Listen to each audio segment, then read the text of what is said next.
کا درجہ بیان فرما دیے گئے. اور میں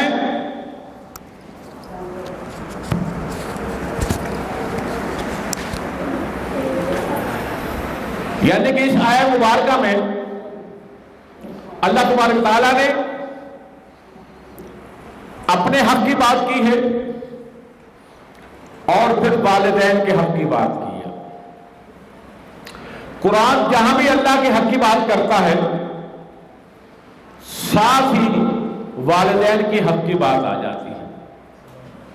ذرا تصور کیجیے، جیسے اس آیت مبارکہ میں ہے کہ وَاعْبُدُوا اللَّهَ وَلَا تُشْرِكُوا بِهِ شَيْئًا وَبِالْوَالِدَيْنِ إِحْسَانًا. اللہ کی عبادت کرو، اس کے ساتھ کسی کو شریک نہ ٹھہراؤ، اور والدین کے ساتھ حسن سلوک والا معاملہ کرو. اس طرح قرآن میں کہتا ہے سورہ بنی اسرائیل میں ہے وَإِذْ أَخَذْنَا مِيثَاقَ بَنِي إِسْرَائِيلَ لَا تَعْبُدُونَ إِلَّا اللَّهَ وَبِالْوَالِدَيْنِ إِحْسَانًا وَذِي الْقُرْبَىٰ وَالْيَتَامَىٰ وَالْمَسَاكِينِ وَقُولُوا لِلنَّاسِ حُسْنًا. کیا خوبصورت بات ہے. اللہ فرماتے ہیں کہ میں نے وعدہ لیا ہے، میثاق لیا ہے بنی اسرائیل سے کہ میرے علاوہ کسی کی عبادت نہ کرنا اور والدین کے ساتھ حسن سلوک والا معاملہ کرنا. پھر کمایا وزیر قربا رشتہ داروں کے ساتھ، تیسرا نمبر رشتہ داروں کا آتا ہے، یتیموں کے ساتھ، مسکینوں کے ساتھ، اور وَقُولُوا لِلنَّاسِ حُسْنًا، ان سب کے ساتھ حسن والی بات کرو، بہترین بات کرو، نرمی والی بات کرو، محبت والی بات کرو. اور اسی طرح سورہ بقرہ میں آیا وَقَضَىٰ رَبُّكَ أَلَّا تَعْبُدُوا إِلَّا إِيَّاهُ وَبِالْوَالِدَيْنِ إِحْسَانًا. وہی بات اللہ فرماتا ہے کہ میں نے یہ فیصلہ کر دیا ہے کہ میرے سوا کسی کی عبادت نہ کرنا، اور ساتھ ہی فرمایا کہ والدین کے ساتھ حسن سلوک والا معاملہ کرنا. سورہ نام میں آیا قُلْ تَعَالُوا أَتْلُوا مَا حَرَّمَ رَبُّكُمْ عَلَيْكُمْ لَا تُشْرِكُوا بِهِ شَيْئًا وَبِالْوَالِدَيْنِ إِحْسَانًا. آؤ میں بتائیں، قرآن کہتا ہے کہ میں نے کون سی چیزیں حرام کر دی ہیں. پہلی ہے کہ اللہ کے ساتھ کسی کو شریک نہ کرنا، اور دوسرا فرمایا والدین کے ساتھ حسن سلوک کرنا. اسی طرح سورہ لقمان فرمایا وَوَصَّيْنَا الْإِنسَانَ بِوَالِدَيْهِ، کہ یہ اللہ فرماتے ہیں کہ میں نے نصیحت کرتا ہوں کہ اپنے والدین کے ساتھ اچھا معاملہ رکھو. ایک اور قرآن پاک کی آیت ہے اس میں کہ وَوَصَّيْنَا الْإِنسَانَ بِالْوَالِدَيْنِ حُسْنًا. اللہ فرماتے ہیں کہ میں نے تو وصیت کر دی ہے کہ اپنے والدین کے ساتھ احسان والا معاملہ کرنا. اور سورہ العنکبوت میں فرمایا کہ وَوَصَّيْنَا الْإِنسَانَ بِالْوَالِدَيْنِ حُسْنًا. بات وہی ہے، احسان والی بات. تو لہذا ہمیں جو فرمایا جا رہا ہے کہ سب سے پہلے اللہ کا حق، پھر والدین کا حق، پھر رشتہ داروں کا حق، پھر یتیموں، مسکینوں، پھر رشتہ دار پڑوسی، اجنبی ہمسائے جو رشتہ دار نہیں، پہلو کے ساتھی جو صبح شام اکٹھے بیٹھنے والے، فیکٹری میں، دکان میں، کہیں جگہ، پھر کوئی مسافر، اور تمہارے ماتحت لونی و غلام، ان سب کے ساتھ حسن سلوک والا معاملہ کرو. اور میں اس لیے ان تمام پہ پہلے اللہ کا حق جو ہے سب سے پہلے میرے رب کا حق ہے جو ہم سب کا خالق، مالک اور منع ہے. حضرت معاذ بن جبل رضی اللہ تعالیٰ عنہ روایت کرتے کہ میں آپ صلی اللہ علیہ وسلم میں سوار تھا. کیا خوش نصیبی ہے ان لوگوں کی کہ آپ صلی اللہ علیہ وسلم کی پشت مبارک ہے اور ان کا سینہ مس ہو رہا ہے. سواری آگے بڑھتی ہے تو آپ صلی اللہ علیہ وسلم فرماتے ہیں کہ یا معاذ بن جبل رضی اللہ تعالیٰ عنہ، اور وہ فوراً کہتے ہیں لبیک یا رسول اللہ باصحابیک، اللہ کے رسول میں حاضر، میری خوش بختی فرمائیے. آپ صلی اللہ علیہ وسلم فرماتے ہیں کہ بعض تم جانتے ہو کہ اللہ کا بندوں پر کیا حق ہے.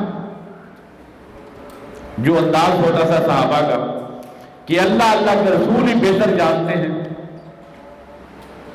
تو فرمایا کہ اللہ کا بندوں پر یہ حق ہے کہ بندے صرف اللہ ہی کی عبادت کرے، اس کے ساتھ کسی کو شریک نہ ٹھہرائے. سواری آگے بڑھتی ہے. پھر آپ صلی اللہ علیہ وسلم فرمایا کہ یا معاذ بن جبل رضی اللہ تعالیٰ عنہ، یہ معاذ بن جبل رضی اللہ تعالیٰ آپ صلی اللہ علیہ وسلم کے بڑے ہی شاگرد خاص تھے، اور آپ نے فرمایا کہ میری امت میں حلال و حرام کو سب سے زیادہ جاننے والا معاذ بن جبل رضی اللہ تعالیٰ عنہ. پوچھا کہ معاذ تم جانتے ہو کہ جب بندہ اللہ کا حق ادا کرے تو پھر اللہ پر بندوں کا کیا حق ہے؟ کہا کہ اللہ کے رسول بہتر جانتے ہیں. تو فرمایا کہ جب بندہ اللہ ہی کی عبادت کرے، اس کے ساتھ کسی کو شریک نہ ٹھہرائے، تو پھر اللہ پر بندوں کا یہ حق ہے کہ اللہ ان کے گناہ معاف کر دے اور انہیں جنت میں داخل کر دے. اور دیکھیے اللہ کے رسول کی رحمت چوپن پر تھی. فرمایا کہ معاذ ایک اور بات سن لو آج، کہ جتنے اخلاص کے ساتھ لا الہ الا اللہ محمد رسول اللہ صلی اللہ علیہ وسلم پڑھ کر عمل کر لیا، خدا کی قسم اس پر اللہ نے جہنم کی آگ حرام کر دی. یہ کوئی مذاق تھوڑی ہے. لا الہ الا اللہ کہنے کا مقصد ہے کہ میں صرف ایک رب کی عبادت کرتا ہوں. تمام جو سو کاج جو مشرکین خدا بنائے بیٹھے تھے انہیں پسے پش ڈالتا ہوں. اور جب میں کہتا ہوں کہ محمد رسول اللہ صلی اللہ علیہ وسلم کہ آپ اللہ کے رسول ہیں، پھر سرداری کس کی ہے؟ صرف اللہ کے رسول صلی اللہ علیہ وسلم کی ہے. امام اعظم کون ہے؟ آپ سب کی ذات مبارکہ ہے. وہ وجہ کائنات ہیں، وہ امام الانبیاء ہیں، وہ سید المرسلین ہیں، وہ خاتم النبیین ہیں. قیامت تک انہیں کی شریعت چلنی ہے، یہی قرآن، یہی دین چلنا ہے. اور یہ سارا دین لوگوں تک پہنچانا یہ تمام مسلمان مرد اور عورت پر فرض ہے. کنتم خیر امت اخرجت للناس تأمرون بالمعروف وتنهون بالله، کہ تم جتنی امتیں اس دنیا میں بھیجی گئی ہو سب سے بہتر ہو، کیونکہ تم دونوں کی بھلائی کے لیے بھیجی گئی ہو. تم نیکی کا حکم دیتے ہو، تم برائی سے منع کرتے ہو، اور اللہ پر ایمان لاتے ہو جس طرح ایمان لانے کا حق ہے. یہ ہے اس امت کا. آخر کی ذات مبارکہ پوری کائنات میں اللہ کے بعد جن کا مقام ہے، تمام انبیوں سے افضل ہے، افضل البشر ہے، اور یہ امت تمام امتوں سے بہتر ہے، خیر والی ہے. کیا بات ہے. اور کہیں قرآن کہتا ہے کہ وَلْتَكُن مِّنكُمْ أُمَّةٌ يَدْعُونَ إِلَى الْخَيْرِ يَأْمُرُونَ بِالْمَعْرُوفِ وَيَنْهَوْنَ عَنِ الْمُنكَرِ وَأُولَٰئِكَ هُمُ الْمُفْلِحُونَ. کہ تم میں ایک جماعت ہونی چاہیے جو خیر کرے بنانے والی ہو، جو نیکی کا حکم دے برائی سے منع کرے. یہی لوگ فلاح پانے والے. پھر رب انہی لوگوں کو کہتا ہے جو لوگوں کو اللہ کا دین پہنچاتے ہیں، اس کے لیے اپنا مال جان خرچ کرتے ہیں. حضرت ابو ذر غفاری رضی اللہ تعالیٰ عنہ، میں 2-3 حدیثیں بیان کر کے پھر میں والدین پہ بات کروں. فرمایا یہ حدیث قدسی ہے اور پہلی بھی حدیث قدسی تھی. آپ فرمایا کہ میرا رب فرماتا ہے اے میرے بندے، جب تو ایک نیکی کرتا ہے تو میں اس کے 10 سے 700 گنا دیتا ہوں. برائی کرتا ہے تو ایک دیتا ہوں، وہ بھی میں چاہے اسے معاف کر دوں. اے میرے بندے تو جب اپنی نیکیوں کے ساتھ میری جانب چلے گا ایک بالش، میرا رب فرماتا ہے میں ایک ہاتھ اپنے بندے کی جانب چلتا ہوں. اے میرے بندے تو میری جانب ایک ہاتھ چلتا ہے، میں دو ہاتھ چلتا ہوں۔ اے میرے بندے اگر تو میری جانب پیدل چل کر آتا ہے، میں تیری جانب دوڑ کر آتا ہوں۔ اللہ کی محبت کا ذرا اندازہ لگائیے ذرا، جو رحمان بھی ہے، رحیم بھی ہے، کریم بھی ہے۔ کہا گیا میرے بندے تو کس لیے گناہ کر لے گا، اس سچ کو عرش کو بھر لے گا؟ خدا کی قسم آسمایا کہ میرے رب نے فرمایا اگر تو نے میرے ساتھ کسی کو شریک نہ کیا، مجھے اپنی رحمت کی قسم ہے تجھے اپنی آغوش میں لے لوں گا، یہ میرا رب ہے۔ اور حضرت ابو سعید خدری رضی اللہ تعالیٰ عنہ روایت کرتے ہیں، یہ بھی حدیث قدسی ہے، فرمایا کہ ہم اس دنیاوی معاملات میں اپنے حقوق کے لیے کتنی کوشش کرتے ہیں، اور قیامت والے دن جو جنتی ہوں گے اپنے رب سے اس سے زیادہ مطالبہ کریں گے۔ وہ دیکھیں گے کہ ہمارے ساتھ جو نماز پڑھنے والے تھے، روزہ رکھنے والے تھے، حج رکھنے والے، وہ جہنم میں چلے گئے۔ تو کہیں گے یا اللہ یہ ہمارے ساتھ نماز پڑھتے تھے، روزے رکھتے تھے، جہاد کرتے تھے، حج کرتے تھے، یہ جنت میں کیسے چلے گئے؟ اب میرے رب کی جو ہے نا رحمت جوش میں آئے گی، جنتی سفارش کر رہے ہیں، ایک میں اور آپ ان کی سفارش ہے، ایک اللہ کے رسول صلی اللہ علیہ وسلم کی سفارش ہے۔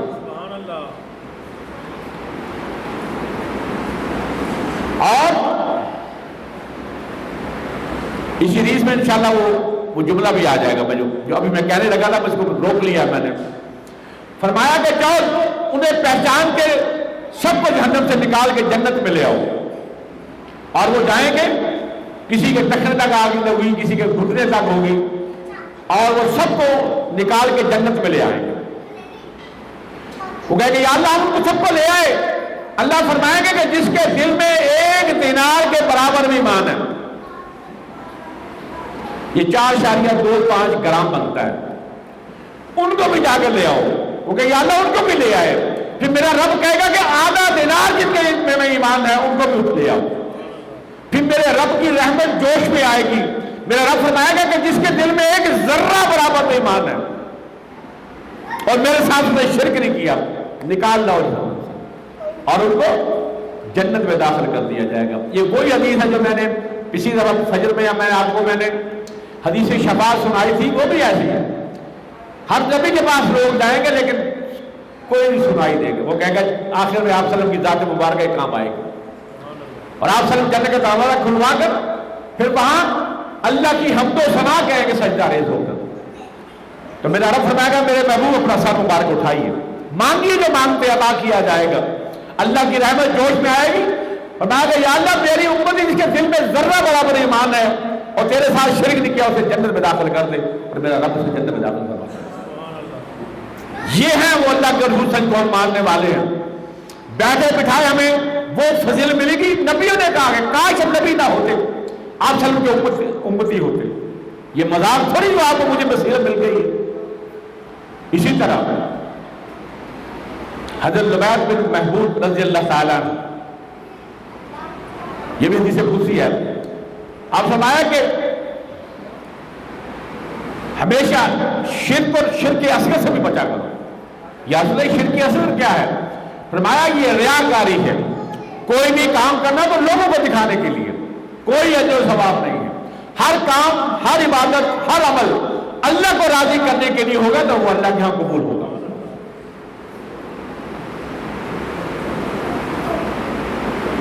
دوسری اب والدین، میں نے آپ کے سامنے کچھ 7 قرآن کی آیات رکھی جہاں اللہ اپنے حق کی بات کرتا ہے، ساتھ ہی والدین کی حق کی بات ہوتی ہے۔ حضرت ابن عباس رضی اللہ تعالیٰ عنہ روایت کرتے ہیں کہ اللہ کے رسول صلی اللہ علیہ وسلم نے ارشاد فرمایا جو اپنے والدین دونوں کے ساتھ حسن سلوک والا معاملہ کرتا ہے، اللہ اس کے لیے جنت کے 2 دروازے کھول دیتے ہیں۔ اگر ناراض ہو جائے تو جنت کے دروازے بند کر دیتا ہے اور جنت کے 2 دروازے کھول دیتا ہے۔ عرض کیا کہ لگو اگر والدین ظالم ہو، کہا اگر ظالم ہے پھر بھی والدین کا حق مسلمہ ہے، صرف معصیت گناہ کے کام میں ان کا حکم نہیں ماننا، باقی ہر حکم ماننا ہے والدین کا. اور فرمایا کہ جب والدین ناراض ہوتے ہیں میرا رب بھی ناراض ہو جاتا ہے، اور جب تک والدین راضی نہیں ہوتے میرا رب بھی راضی نہیں ہوتا، اس کی عبادات بھی اللہ کے یہاں قبول نہیں ہوا کرتی. اور حضرت ابو ہریرہ رضی اللہ تعالیٰ عنہ روایت کرتے ہیں کہ اللہ کے رسول صلی اللہ علیہ وسلم ایک شخص آیا اور کہا کہ اللہ کے رسول صلی اللہ علیہ وسلم میری سب سے زیادہ حق مجھ پر جو ہے اس لائق کون ہے؟ فرمایا کہ تمہاری والدہ. اس نے پھر سوال کیا، آگے پھر فرمایا کہ تمہاری والدہ. اس نے پھر فرمایا، پوچھا کہ اللہ سے میرا حق، کہا کہ تمہاری والدہ. چوتھی بار پوچھا، کہا تمہارا والد. پھر درجہ بدرجہ ماں کا حق جو ہے والد سے 3 گنا زیادہ ہے. جو اپنے پیٹ پہ لیے پھرتی ہے 2 سال دودھ پلاتی ہے، مشقت پر مشقت اٹھاتی ہے قرآن کے مطابق، تو ماں کا حق 3. اور یاد رکھیے اللہ کے رسول صلی اللہ علیہ وسلم فرمایا، ان کی والدہ مائدہ 6 سال کی عمر میں وفات پا گئی تھی ابوا کے مقام پر. پھر دادا نے پالا، 8 سال میں دادا بھی فوت ہو گئے، پھر چچا نے 42 سال. آپ سے ارشاد فرمایا کہ کاش میری والدہ حیات ہوتی، میں عشاء کی نماز پڑھا رہا ہوتا اور میری والدہ آواز دیتی یا محمد صلی اللہ علیہ وسلم، تو خدا کی قسم میں نماز توڑ کر جا کے پوچھتا جی اماں. یزید بن ہوشم یہ رحم اللہ روایت کرتے ہیں کہ اللہ کے رسول صلی اللہ علیہ وسلم فرمایا، حریج ایک راہب تھا، یہ بنی اسرائیل کا واقعہ ہے، اگر وہ فقیر ہوتا اسے معلوم ہونا چاہیے تھا کہ ماں کی آواز پر لبیک کہنا عبادت کرنے سے افضل ہے. ہوا کیا؟ ہوا یہ کہ یہ راہب تھا، یہ جنگل میں جا کے گٹکا لگا عبادت کر رہا تھا، اور ماں کو ظاہر بیٹے سے محبت ہوتی ہے، اسے جا کے اس کی آواز دی اور وہ نماز میں مصروف تھا، اس نے نہیں سنی. ماں واپس آ گئی، دوسرے دن پھر گئی، تیسرے دن پھر گئی، اس نے اپنی نماز نہیں توڑی. اور والدہ کی دل سے جو ایک بدعا نکلی کہ یا اللہ میرا بیٹا بننے سے پہلے کسی فحشہ عورت کا چہرہ دیکھے. اور اسی علاقے میں ایک فحشہ عورت تھی، وہ حاملہ ہو گئی. 2 روایتیں آتی ہیں کہ حمل کے دوران، ایک ہے حمل کے بعد. اس لیے اس کا باپ یہ راہب جو ہے وہ ہے، اور بادشاہ کے لوگ آئے، اسے اٹھا کر لے گئے، اس کی کٹیا گرا دی.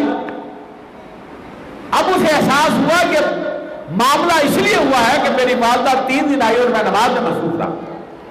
کہا مجھے 2 منٹ دو. میری والدہ کے پاس گئے، والدہ مائدہ یہ سارا اس باج آپ کی بددعا کی وجہ سے، اللہ سے دعا کرو اللہ اس مصیبت سے چھٹکارا حاصل کر. اور اللہ کا نام لے کر لاؤ اس کو، اس بچے کو لایا، چھوٹا بچہ ہے، اس پر ہاتھ رکھا، اللہ نے بتا کہ تیرا والد کون ہے؟ اس کا فلان چرواہا.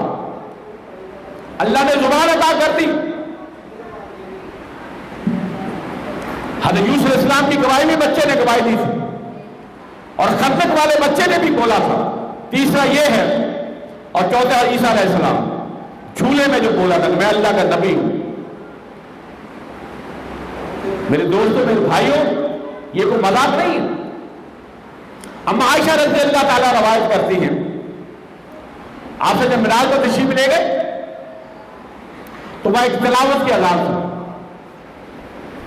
آپ کے صحابی تھے. حضرت نے پوچھا کہ یہ کون ہے اور یہ آواز یہاں کیسے ہوتا ہے؟ اس کی والدہ بہت بڑی ہے، یہ ان کی اتنی خدمت کرتے ہیں، اور اللہ کو یہ ادا اتنی پسند آ گئی ہے کہ وہ جب بھی تلاوت دنیا میں کرتے ہیں اللہ سب فرشتوں کو سناتے ہیں. یہ ہے والدہ کا اجر و ثواب نیک سلوک کا. حضرت موسیٰ علیہ السلام اللہ کے نبی ہیں، ہم کلامی کرتے ہیں.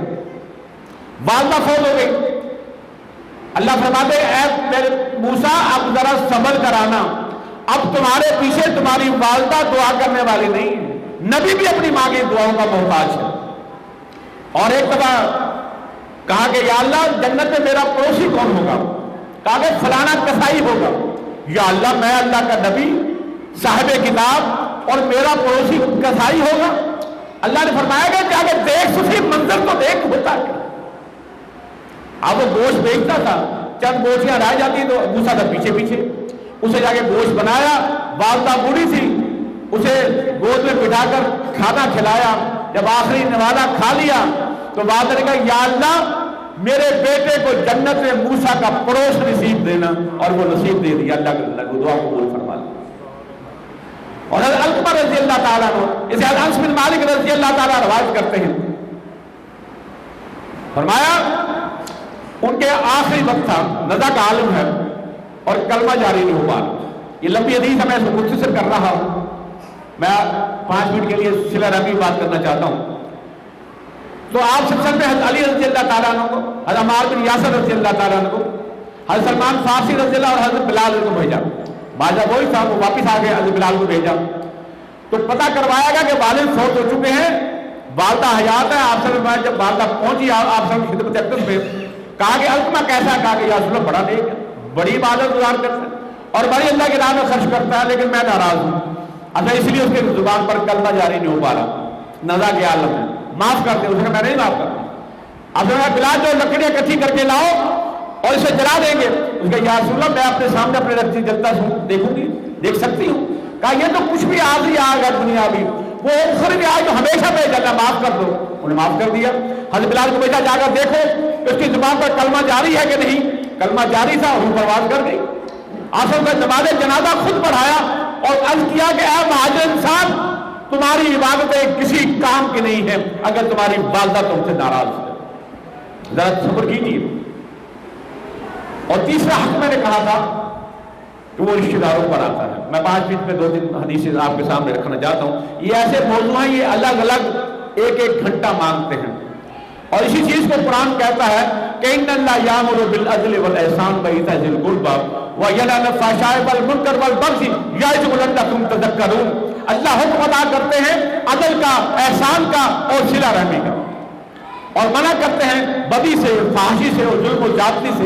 یہ تو میں اس لیے نصیحت کی تاکہ سبق حاصل کرو۔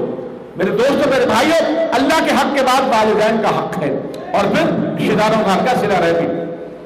صلہ کا مطلب ہوتا ہے پہنچنا، اور رحم سے مراد وہ رحم کے رشتے ہیں، ماں کے رحم سے بہن بھائی، نانی کے رحم سے خالہ ماموں، اور دادی کے رحم سے چچا تایا اور پھوپھی کے رشتے۔ ان تمام رشتوں تک پہنچنا، ان کی مدد کرنا، ان کے کام آنا، یہ ہے صلہ رحمی۔ اور عبداللہ بن عمر رضی اللہ تعالیٰ روایت کرتے ہیں کہ اللہ کے رسول آیا کہ جو اللہ سے ڈرتا ہے اور صلہ رحمی کرتا ہے، اللہ اس کی عمر بڑھاتے ہیں، اس کی عزت بڑھاتے ہیں، اس کا رزق بڑھاتے ہیں۔ حضرت سبحان رضی اللہ تعالیٰ روایت کرتے ہیں، آپ فرمایا کہ دعا جو ہے یہ تقدیر بدل دیتی ہے، اور صلہ رحمی جو ہے عمر میں اضافے کا باعث بنتی ہے۔ اور حضرت جبیر بن مطعم رضی اللہ تعالیٰ روایت کرتے ہیں کہ اللہ کے رسول صلی اللہ علیہ وسلم نے ارشاد فرمایا جو قطع رحمی والا ہے وہ جنت میں داخل نہ ہو پائے گا۔ اور حضرت انس بن مالک رضی اللہ تعالیٰ روایت کرتے ہیں کہ آپ فرمایا کہ جو اپنی عمر میں اضافہ اور رزق میں فراخی چاہتا ہے اسے چاہیے صلہ رحمی کرے۔ اور حضرت ابو ہریرہ رضی اللہ تعالیٰ روایت کرتے ہیں کہ اللہ کے رسول صلی اللہ علیہ وسلم نے ارشاد فرمایا جو اللہ اور راہ ایمان رکھتا ہے اسے چاہیے کہ صلہ رحمی کرے۔ حضرت ابو ایوب انصاری رضی اللہ تعالیٰ عنہ روایت کرتے ہیں اللہ کے رسول صلی اللہ علیہ وسلم اونٹی پر سوار سے ایک شخص آیا اور وہ ہاتھ پکڑ لی، کہا کہ اللہ کے رسول نے مجھے ایسا عمل بتا دیجیے کہ میں جنت کے قریب ہو جاؤں اور جہنم سے دور ہو جاؤں۔ آپ سے 4 کام بتائے کہ اللہ کی عبادت کیا کر، اس کے ساتھ کسی کو شریک نہ کرنا، دوسرا نماز پڑھا کر، تیسرا زکات ادا کیا کر، اور چوتھا ہے کہ صلہ رحمی کیا کر۔ اور اسی وجہ سے کہا کہ صلہ رحمی میں عمر کے اضافے کا باعث بنتا ہے۔ اور قرآن کی ایک آیت مبارکہ ہے کہ یمحو اللہ ما یشاء و یثبت انہ ام الکتاب، اللہ جسے چاہے مٹا دے، جسے چاہے قائم رکھے، یہ ام الکتاب میں لکھا ہوا ہے، درج ہے۔ حضرت زاہد رحمہ اللہ اس کی تفسیر بیان کرتے ہیں، فرمایا کہ جو صلہ رحمی کرنے والا ہے اس کی 3 دن عمر رہتی ہے، اللہ 30 سال کر دیتے ہیں، اور جو قطع رحمی کرنے والا 30 سال اللہ 3 دن میں کر دیتے ہیں۔ اللہ یہ پسند نہیں فرماتے کہ اس کی زمین پر کوئی ظلم کرے کسی کے ساتھ اور قطع تعلق۔ اور یاد رکھیے کہ حضرت ابو انصاری رضی اللہ تعالیٰ روایت فرماتے ہیں، آپ سے فرمایا کہ 3 دن سے زیادہ کلام نہ چھوڑو دوسرے کے ساتھ، وگرنہ اس کی عبادت بھی قبول نہ ہوگی۔ اگر اس طرح یہ فوت ہو گئے تو قیامت کی دن یہ جنت کی خوشبو بھی نہیں پائیں گے۔ یہ ہے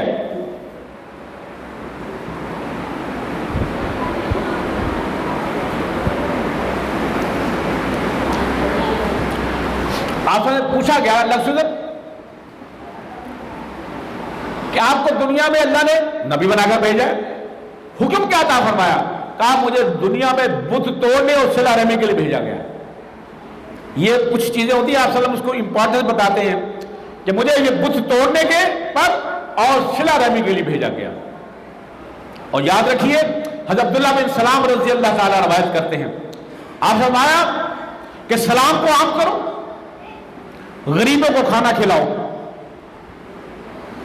رشتہ داریوں کو ملاؤ، چوتھا جب رات لوگ سو جائیں تو نماز تہجد ادا کیا کرو، اللہ تمہیں بڑی سلامتی کے ساتھ جنت میں داخل فرما دیں گے۔ سلام کو عام کرو، غریبوں کو کھانا کھلاؤ، رشتہ داروں کو ملاؤ، صلہ رحمی کرو، اور جب رات کو لوگ سو جائیں تو نماز پہ کھڑے ہو جاؤ اور اللہ سے مناجات کرو۔ اور سب سے زیادہ اللہ کے قریب انسان سجدے میں ہوتا ہے، گڑ گڑا کر اللہ سے دعائیں مانگنی چاہیے۔ اور اس کے بعد آخری بات پہ آپ کو بات کرنے کا سمے، آخر میں میرے آیت مبارکہ تھا جو سورہ نساء کی 36 نمبر، کہ اللہ کی عبادت، والدین کے ساتھ حسن سلوک، رشتہ داروں کے ساتھ، یتیموں، مسکینوں، رشتہ دار پڑوسی، اجنبی ہمسائے، پہلو کے ساتھی، مسافر اور تمہارے ماتحت لونڈے و غلام، ان سب کے ساتھ۔ اور فرمایا کہ جو شخص اپنے پندار میں مغرور ہو اور بڑائی جتلائے اللہ کو پسند نہیں ہے۔ 2 چیزیں اللہ پسند نہیں فرماتے، ایک غرور اور دوسرا شرک۔ 2 چیزوں کو اللہ ناپسند فرماتے ہیں۔ ایک رائی کے دانے کے برابر ہو تو اللہ جو ہے جنت کی خوشبو سے محروم کر دیتے ہیں۔ اللہ تعالیٰ سے دعا ہے کہ اللہ تعالیٰ ہمیں قرآن کو پڑھنے، سمجھنے، عمل کرنے کی توفیق عطا فرمائے، اور آپ کی زبان مبارک سے جو ایک لفظ نکلا حق و سچ ہے، والی حجت ہے۔ آپ کے صحابہ صحابیات جو روشنی کے مینار ہیں، ان کی زندگی کا مطالعہ کرنے کے اللہ ہمیں توفیق عطا فرمائے، اور اہل بیت کی محبت عطا فرمائے، تاکہ ہمارے دل و دماغ پر جو زنگ چاہ اتر جائے، اور اللہ ہمارا صراط پر چلنا آسان فرما دے۔ جزاک اللہ احسن جزا، وما علینا بلاغ المبین۔